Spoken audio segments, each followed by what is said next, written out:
کرتا گیا۔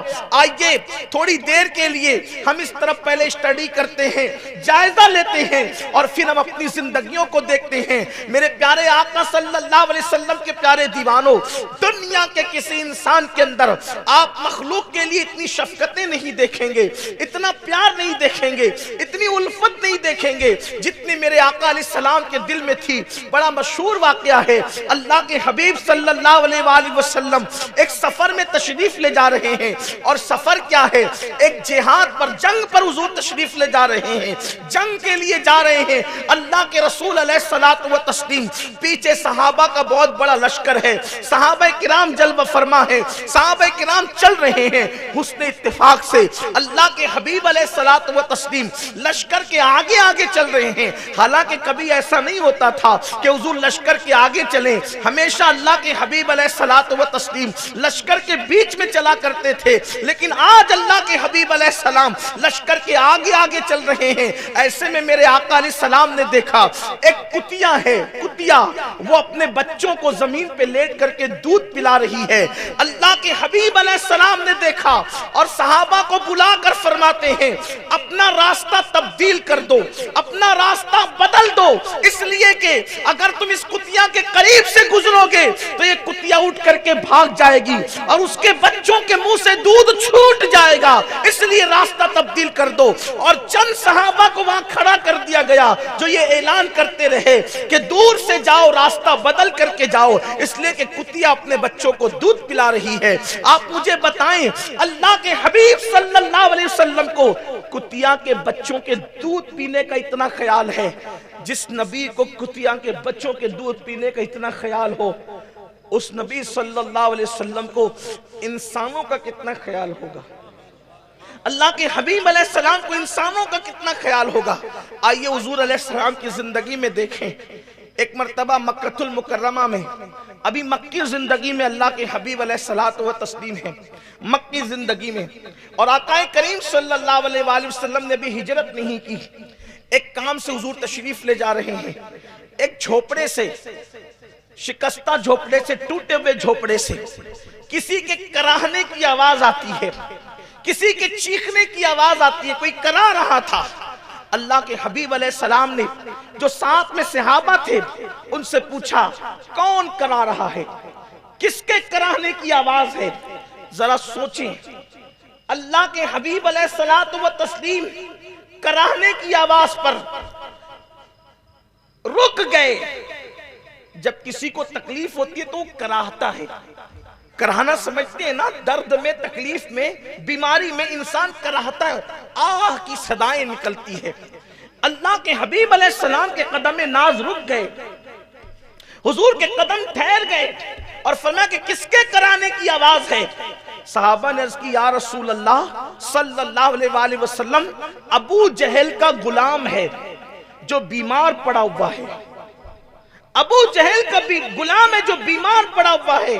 آقا کریم صلی اللہ علیہ وآلہ وسلم نے فرمایا چلو اس کی عیادت کرتے ہیں، چلو اس کی عیادت کرتے ہیں۔ میں اسی نقطے پر آپ سب کا ذہن لانا چاہتا ہوں، ہماری زندگی سے یہ چیز ختم ہو گئی۔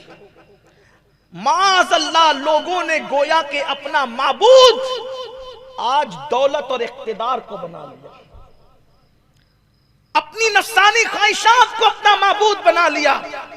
دولت کی اہمیت ہے، انسان کی اہمیت نہیں، اقتدار کی اہمیت ہے، انسان کی اہمیت نہیں۔ لوگوں انسان کی قدر کرو، انسان کی قدر کرنا سیکھو۔ اس پر اللہ کے رسول نے فوکس کیا، اللہ کے حبیب نے یہ تعلیم دی۔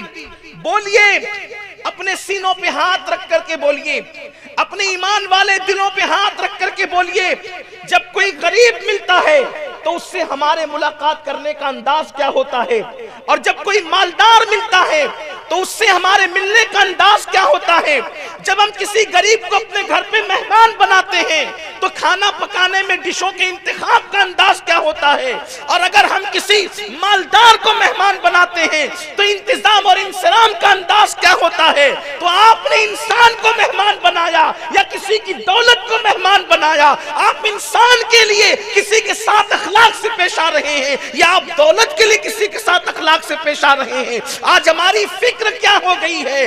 انسانیت فراموش ہو گئی ہے، انسانیت دم توڑ رہی ہے. دولت سب کچھ ہو گئی، اقتدار سب کچھ ہو گیا، ڈگریاں سب کچھ ہو گئی. پہلے انسان کی قدر تو کرے. حضور نے یہ نہیں معلوم کیا کہ جس کی عیادت کے لیے جا رہے ہیں اس کا مذہب کیا ہے. حضور نے یہ معلوم نہیں کیا جس کی عیادت کے لیے جا رہے ہیں اس کا نسب کیا ہے. حضور نے یہ معلوم نہیں کیا جس کی عیادت کے لیے جا رہے ہیں اس کا قبیلہ کون سا ہے، اس کا ملک کون سا ہے، کس خطے کا رہنے والا ہے، کس قبیلے کا رہنے والا ہے. حضور خطہ، قبیلہ، برادری، حسب، نسب، اونچ نیچ، کالا گورا سب مٹانے کے لیے آئے تھے. حضور علیہ السلام کو اتنا کہا گیا کہ وہ انسان بیمار پڑا ہوا ہے تو میرے آقا علیہ السلام کے قدم رک گئے. فرمایا چلو اس کی عیادت کریں گے.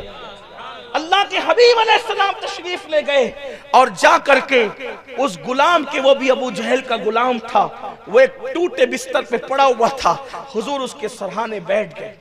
وہ کہہ رہا تھا کراتے ہوئے، ہائے جب تک میں طاقتور تھا لوگ مجھ سے کام لیتے رہے، آج میں بیمار ہو گیا تو سب نے مجھے ضائع کر دیا. وہ کہہ رہا تھا آج میں بیمار اور کمزور ہو گیا، مجھے سب نے ضائع کر دیا. جب وہ کہتا تھا کہ میں بیمار ہو گیا تو مجھے سب نے ضائع کر دیا. حضور اس کی پیشانی پہ ہاتھ رکھ کے کہتے تھے مگر محمد تو تیرے سرہانے موجود ہے، مگر محمد تو تیرے سرانے موجود ہے، مگر محمد تو تیرے سرانے موجود ہے. روح فدا صلی اللہ علیہ وآلہ وسلم. اللہ اکبر. وہاں سے کوئی چندہ وصول نہیں کرنا تھا، وہاں سے کوئی مفاد نہیں تھا، وہاں سے کچھ لینا دینا نہیں تھا. اس لیے کہ چندے کے لیے کسی کو دیکھنے گئے تو کیا دیکھنے گئے، اوٹ کے لیے کسی کو دیکھنے گئے تو کیا دیکھنے گئے، نوٹ کے لیے دیکھنے گئے کسی کو تو کیا دیکھنے گئے. اگر کسی کی عیادت کے لیے اس لیے گئے اللہ راضی ہو جائے اس سے بڑی نعمت کوئی نہیں ہے. حضور اکرم علیہ السلام اس غریب کمزور غلام کے سرانے کہتے ہیں مگر محمد تو تیرے سرانے موجود ہے. دیر تک اس کو حوصلہ دیتے رہے، تسلی دیتے رہے. اس بیمار پر میں قربان ہو جاؤں جس کے سرانے مصطفیٰ جان رحمت تسلی کا ہاتھ لے کر کے بیٹھے ہو. اللہ اکبر. استاد زمن نے کہا تھا گر وقت اجل سر تیری چوکھٹ پہ جھکا ہو، جتنی ہو قضا ایک ہی سجدے میں ادا ہو. اور ایک مقام پر اسی کے آگے کہتے ہیں کہ اللہ اللہ سینے پہ تسلی کو دل درد سے بسمل کی طرح لوٹ رہا ہو اور سینے پہ تسلی کو تیرا ہاتھ دھرا. جب تسلی کا ہاتھ ان کا کسی کے ماتھے پر ہو تو بیمار کی شان کیا ہوگی. کسی کہنے والے نے کہا ہے نام میں ان کے اتنا اثر، جی اٹھتے ہیں مردے بھی سن کر.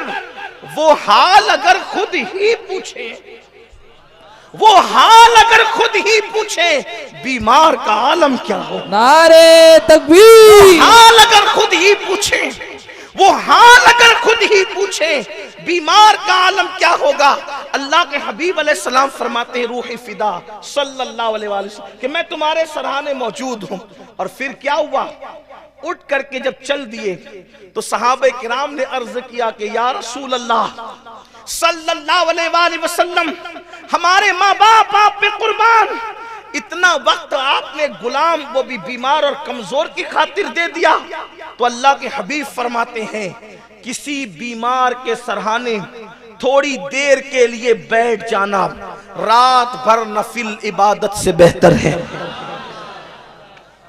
مسلمان کی قید نہیں لگائی. کسی بیمار کے سرہانے، کسی بیمار کے سرہانے تھوڑی دیر کے لیے بیٹھ جانا رات بھر کی نفل عبادت سے بہتر ہے. حضور علیہ السلام ان چیزوں کو لے کر کے تشریف لائے تھے. آج ہماری زندگی میں کہاں ہے؟ ہم کب بیمار کی عیادت کے لیے جاتے ہیں؟ اگر جنازے میں بڑی تعداد ہو، سمجھ جاؤ کسی امیر شہر کا جنازہ ہے. اور جہاں کاندھا دینے والوں کی بھی قلت ہو، سمجھ جاؤ کوئی غریب شہر مر گیا ہوگا. یہ صورتحال ہے. انسانیت دم توڑ رہی ہے.